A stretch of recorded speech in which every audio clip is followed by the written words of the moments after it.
విజయవాడలో మనమంతా కూడా చూసాం ఏ రకంగా అలర్ట్. వెడ్నెస్డే బుధవారం రోజు అలర్ట్ వస్తే, శుక్రవారం సాయంత్రం నుంచి ముమ్మరంగా వర్షాలు పడతాయని అలర్ట్ వస్తే, బుధవారము, గురువారము, శుక్రవారం మధ్యాహ్నం దాకా నీకు టైం ఉన్నా కూడా చంద్రబాబు నాయుడు గారు అనే వ్యక్తి తాను రివ్యూ తీసుకోకపోవడం వల్ల ఇరిగేషన్ సెక్రటరీ గానీ, రెవెన్యూ సెక్రటరీ గానీ, హోమ్ సెక్రటరీ గానీ వీళ్ళందరి ఆధ్వర్యంలో చీఫ్ సెక్రటరీతో ఒక రివ్యూ తీసుకుని వాళ్ళకి బాధ్యతలు అప్పచెప్పుంటే 60 మంది చనిపోయే ప్రమాదం ఉండేది కాదు అని తెలిసి ఇరిగేషన్ సెక్రటరీ ఫ్లడ్ కుషన్ తాను ఏర్పాటు చేసేవాడు, రెవెన్యూ సెక్రటరీ రిలీఫ్ క్యాంపులు తాను ఏర్పాటు చేసేవాడు, హోమ్ సెక్రటరీ లోతట్టు ప్రాంతాల్లో ఉన్న ప్రజలను రిలీఫ్ క్యాంపులకు షిఫ్ట్ చేసి ఉండేవాడు.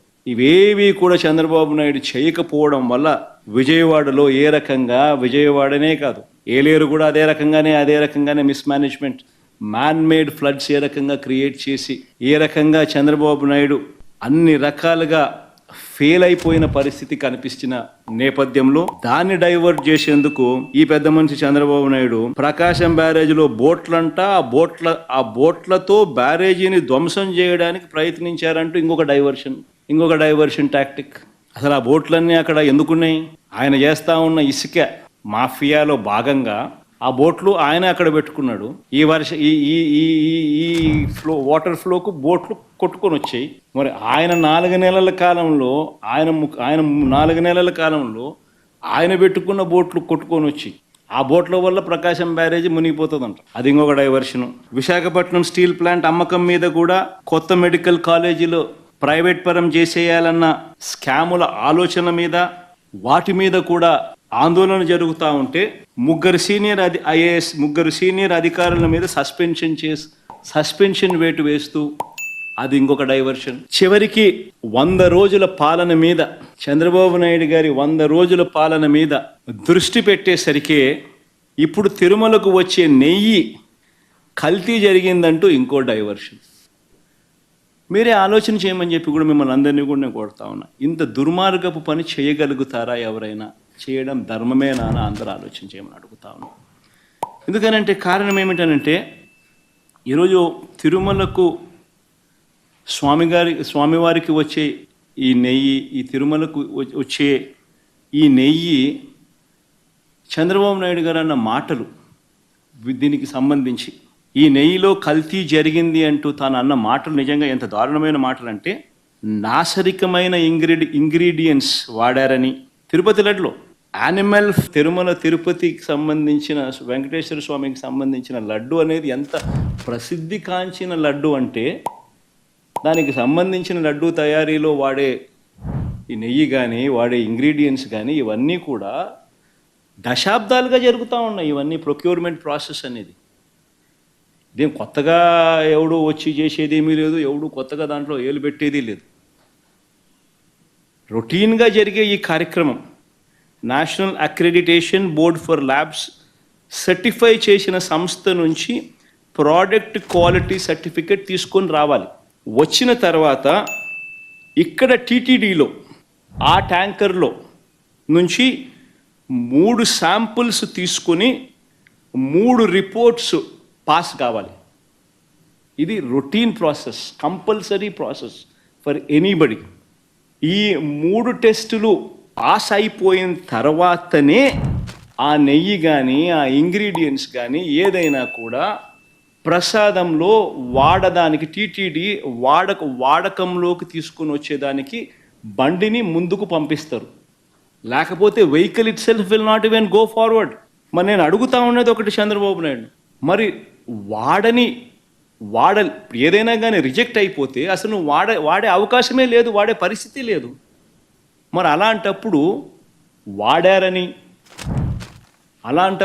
అది వాడారని, అవి నాసిరికమని, యానిమల్ ఫ్యాట్ అని ఇలా రకరకాలుగా చెప్పడం అబద్ధాలు కాదా?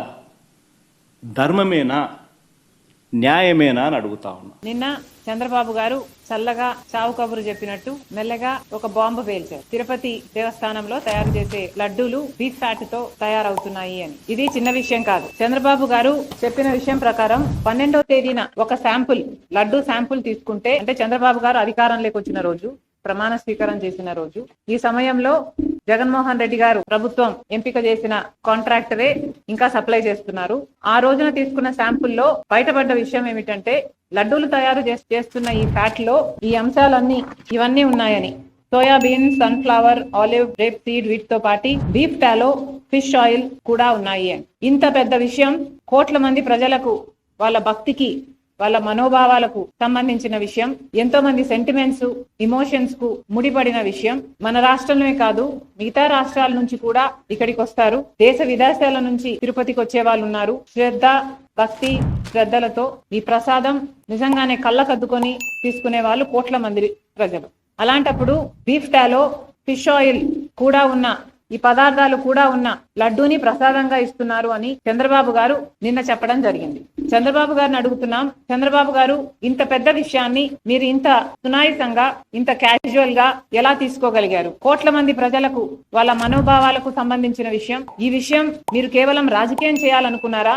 కాబట్టే ఇంత సునాయాసంగా దాన్ని ఒక పాసింగ్ కమెంట్ లా మీ 100 రోజులు సెలబ్రేషన్స్ లో భాగంగా చెప్పారా?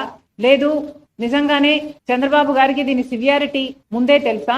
ముందే తెలిస్తే మరి ముందే ఎంక్వైరీ ఎందుకు వేయలేదు? ప్రజలకు ఎందుకు చెప్పలేదు? ఇంత ఆలస్యంగా 100 రోజుల తర్వాత కాపీగా మీరు చెప్తున్నారంటే మీ ఉద్దేశం ఏమిటనుకోవాలి? చంద్రబాబు గారు తన 100 రోజుల పరిపాలన మీద జనాలు ఒక రిపోర్ట్ ఇస్తారు, ఒక అభిప్రాయం వాళ్ళు ఏర్పరచుకుంటారు. కాబట్టి తన వైఫల్యాలు కప్పిపుచ్చుకోవడానికి, వైసీపీ మీద బురద చల్లడానికి ఈ 100 రోజుల వెన్యూను ఎంచుకున్నారా? ఏమీ అర్థం కావటం లేదు.